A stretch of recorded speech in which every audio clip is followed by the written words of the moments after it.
You've probably heard that walking is good for you. It's one of the most common pieces of health advice in the world. But because it sounds so simple, most people don't take it seriously.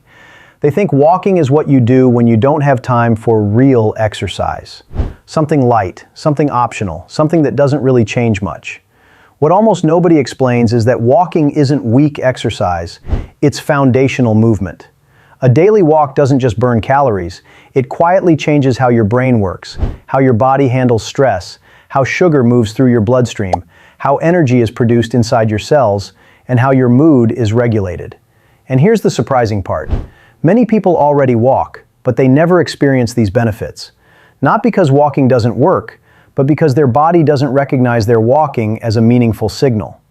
Today, I'm going to break down exactly what happens inside your body when walking becomes a real habit.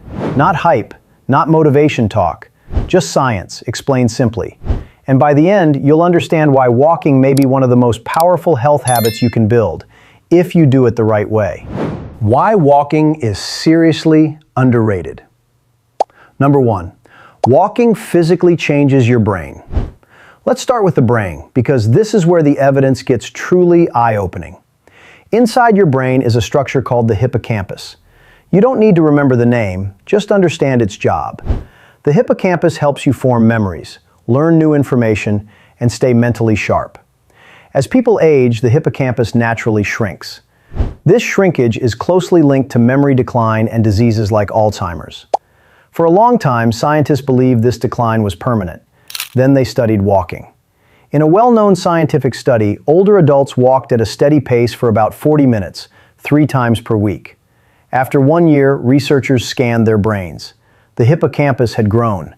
That means walking didn't just slow brain aging, it helped rebuild brain tissue. This happens because walking increases blood flow to the brain and boosts a protein called BDNF. BDNF supports brain cell growth and communication. You can think of it as fertilizer for your brain. This is why people who walk regularly often notice clearer thinking, better memory, and improved focus. Not because they're trying harder, but because their brain is healthier. If you've ever felt mentally clearer after a walk, that's not coincidence. That's biology. Number 2, how walking reprograms your stress response. Stress isn't just emotional, it's chemical. When you're stressed, your body releases cortisol. Cortisol helps in emergencies, but when it stays high day after day, it starts causing damage. Poor sleep, weight gain, weakened immunity, constant tension. Many people live in a low-level stress state without realizing it. They wake up already tense. They check their phone. Their breathing becomes shallow. Their nervous system is already on edge before the day starts. Walking interrupts this cycle. A steady, rhythmic walk activates the parasympathetic nervous system, the part responsible for calm, repair, and recovery. The predictable left-right motion tells your brain something important. You are safe. That's why walking feels calming even if your problems haven't changed. Your body chemistry has. Walking doesn't erase stressors. It teaches your body how to turn the alarm off instead of staying stuck in fight or flight mode. This effect becomes even stronger when walking outdoors, where natural light and distance vision further signal safety to the brain. Number 3, why walking improves thinking and problem solving. Walking doesn't just calm the brain, it frees it. Researchers at Stanford University tested creative thinking while people were sitting and while they were walking. Walking increased creative output by about 60%. Here's why. When you sit for long periods, especially under pressure, blood circulation slows and thinking becomes narrow. You focus hard, but your brain struggles to make new connections. Walking reverses this immediately. Each step acts like a pump, sending blood back toward the heart and up to the brain. More blood means more oxygen and nutrients. Walking also activates the brain's default mode network, the system responsible for insight, imagination, and connecting ideas. That's why people often solve problems while walking, not while forcing themselves to think harder. Walking creates mental space. Mental space allows solutions to appear. If you've ever had a good idea while walking, hit the like button. You've experienced this firsthand. Number 4, how walking stabilizes blood sugar. Every time you eat, sugar enters your bloodstream. Insulin helps move that sugar into your cells for energy. Over time, many people become insulin resistant. Sugar stays in the blood longer. Energy crashes happen. Fat storage increases. Walking directly improves this. When your muscles contract during walking, they pull glucose out of your bloodstream to use as fuel. This process requires very little insulin. Research shows that walking for just 10 minutes after meals can significantly reduce blood sugar spikes, sometimes more effectively than one longer workout later in the day. This matters because blood sugar problems don't always look dramatic. They show up as feeling sleepy after meals, craving sugar in the afternoon, relying on caffeine to feel normal. Walking after meals teaches your body how to handle food properly, not aggressively, but efficiently. Number 5, how walking builds real energy at the cell level. Inside your cells are structures called mitochondria. These are your energy factories. When mitochondria don't work well, people feel tired, even when they sleep enough. The problem isn't rest, it's production. Walking stimulates the creation of new, healthy mitochondria and helps remove damaged ones. Unlike intense workouts that spike stress hormones, walking improves energy production gently and sustainably. That's why people who walk regularly often feel a calm, steady energy, not wired, not exhausted. They don't feel hyped, they feel capable. That's the difference between borrowing energy and producing it. Number 6, why walking supports digestion. Digestion depends on movement. Your intestines rely on muscle contractions to move food along. Sitting slows this process, leading to bloating, discomfort, and constipation. Walking gently stimulates digestion by encouraging these natural movements. This is why walking after meals has been recommended across cultures for centuries. It's not a cleanse. It's physiology working the way it was designed to. Number 8, how walking improves breathing and oxygen use. Walking trains the muscles you use to breathe, especially the diaphragm. Over time, your body becomes more efficient at using oxygen. Breathing becomes deeper, calmer, and more controlled. Many people notice they're less short of breath during everyday activities after weeks of regular walking. This improved efficiency reduces fatigue and improves endurance without pushing the body too hard. Number 7, how walking strengthens the heart without overstress.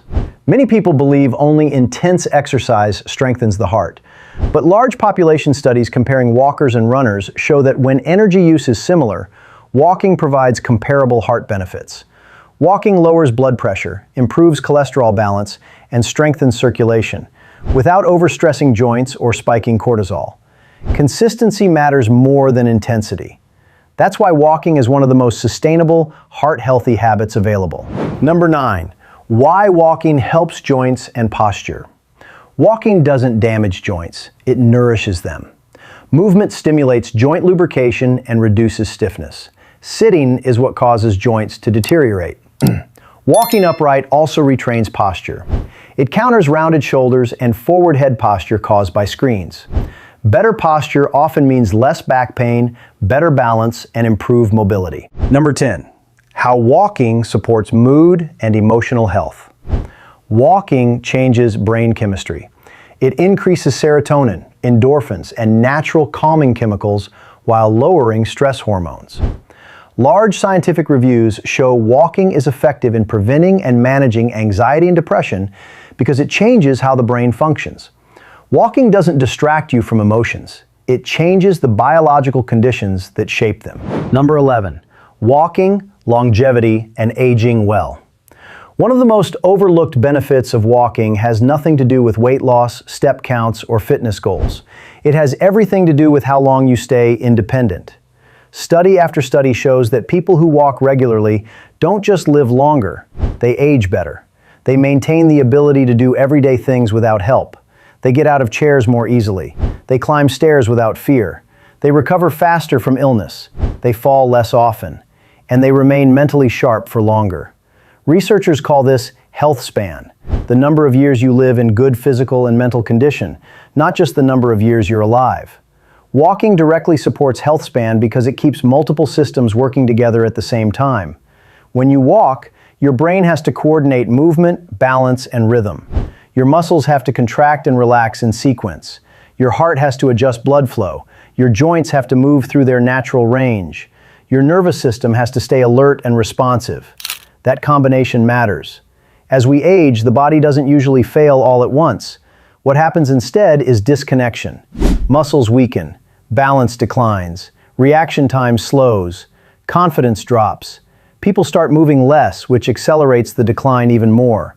Walking interrupts that downward spiral. It preserves leg strength, especially in the muscles that protect your hips and knees. It maintains balance by constantly challenging your inner ear and nervous system. It reinforces posture, keeping your spine aligned and your head upright. And because it's weight-bearing, it helps slow bone loss that can lead to fractures later in life. There's also a strong brain connection. Long-term walking habits are associated with lower rates of cognitive decline and dementia. That's not because walking is magic, it's because movement keeps blood flowing, inflammation lower, and neural connections active. In other words, walking keeps your systems talking to each other. That's why doctors and gerontologists don't just recommend walking for fitness, they recommend it for aging well. Walking doesn't just add years to your life, it adds life to your years. Number 12, why consistency is everything. Now here's the part most people get wrong. They think the benefits of walking come from intensity, or duration, or hitting some magic number like 10,000 steps. But the real driver behind all these changes is much simpler. It's consistency. Your body is constantly adapting to what it experiences most often. When something happens occasionally, the body treats it as noise. When something happens regularly, the body treats it as a signal. Walking works because it sends a clear, repeatable signal to your system. When you walk most days, your body learns to expect movement. Your muscles stay responsive. Your insulin sensitivity improves because glucose is being used regularly. Your stress hormones stay lower because the nervous system isn't constantly on edge. Your joints stay lubricated because they're being moved through their natural range. Your brain stays engaged because movement demands coordination and awareness. None of that requires perfection. You don't need to walk fast every day. You don't need long walks every time. You don't need to feel motivated. What you need is repetition. A 15-minute walk done 5 days a week will outperform a single intense workout followed by 6 sedentary days. A short walk after dinner, done consistently, can reshape blood sugar control more effectively than sporadic exercise bursts. Consistency is what tells your body, this is who we are now. And once your body believes that movement is part of your identity, the adaptations start to stack quietly in the background. This is why walking is so powerful. It's sustainable, it's repeatable, it's forgiving, and over time, those small, repeated signals add up to massive change. Walking isn't basic, it's foundational. It's the movement your body understands, the one your brain responds to, the habit that quietly supports your heart, your metabolism, your joints, your mood, all at the same time. And the most important part? It doesn't require perfection. For the next 7 days, don't try to walk faster. Don't aim for a big number. Don't overthink it. Just walk intentionally. That means showing up most days, moving at a steady pace, and giving your body a signal it can recognize and adapt to. I want you to commit out loud. Comment below and tell me your plan. I'm walking 10 minutes. I'm walking 20 minutes. I'm walking 30 minutes. Writing it down makes it real, and it helps this community stay accountable together. If this video helped you understand walking in a new way, not just as exercise, but as a tool for long-term health, hit the like button. It tells YouTube this information is worth sharing with more people who need it. And if you want more clear, science-based health explanations that actually make sense in real life, subscribe to the channel. New videos go deep without the hype. Now, if you're serious about improving your health, your next step is simple. Watch this next. 4 eggs every day. Shocking effects on your body. Walking and nutrition work together. Movement sets the signal. Food provides the building blocks. When you understand both, your results multiply. Your body responds to what you repeat. Start walking today, and I'll see you in the next video.